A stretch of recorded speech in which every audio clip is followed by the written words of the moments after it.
সংবাদ পাঠ শুরু। নমস্কার, আপনি দেখছেন পূর্বোত্তর টেলিভিশন। আমি আপনাদের জানাচ্ছি ক্রীড়া জগতের সর্বশেষ বড় খবর।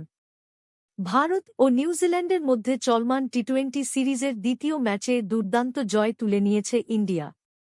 শক্তিশালী পারফরম্যান্সের মাধ্যমে সিরিজে নিজেদের অবস্থান আরও মজবুত করল টিম ইন্ডিয়া। আজকের ম্যাচে টস জিতে প্রথমে ব্যাট করতে নামে নিউজিল্যান্ড। নির্ধারিত 20 ওভারে তারা 6 উইকেট হারিয়ে সংগ্রহ করে 208 রান।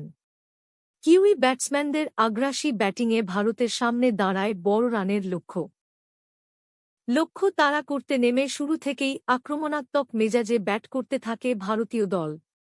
দ্রুত রান তুলতে থাকেন দুই ওপেনার। মাঝের ওভারে ব্যাট হাতে ঝড় তোলেন সূর্যকুমার যাদব। তাঁর আত্মবিশ্বাসী ও নিয়ন্ত্রিত ব্যাটিংয়ে ম্যাচ পুরোপুরি ভারতের দখলে চলে আসে। ঈশান কিষানও এদিন ছিলেন দুর্দান্ত ছন্দে। তাঁর দ্রুতগতির ইনিংস দলের জয় সহজ করে তোলে। মাত্র 15.2 ওভারে 3 উইকেট হারিয়ে লক্ষ্যে পৌঁছে যায় ভারত। এই অনবদ্য পারফরম্যান্সের জন্য ঈশান কিষানকে ম্যাচের সেরা খেলোয়াড় হিসেবে নির্বাচিত করা হয়।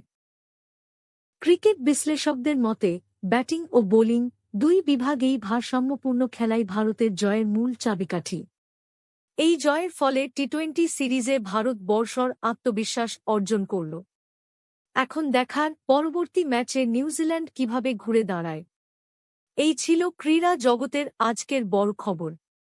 আরও এমনই আপডেট পেতে চোখ রাখুন পূর্বোত্তর টেলিভিশনে। সংবাদ পাঠ শেষ।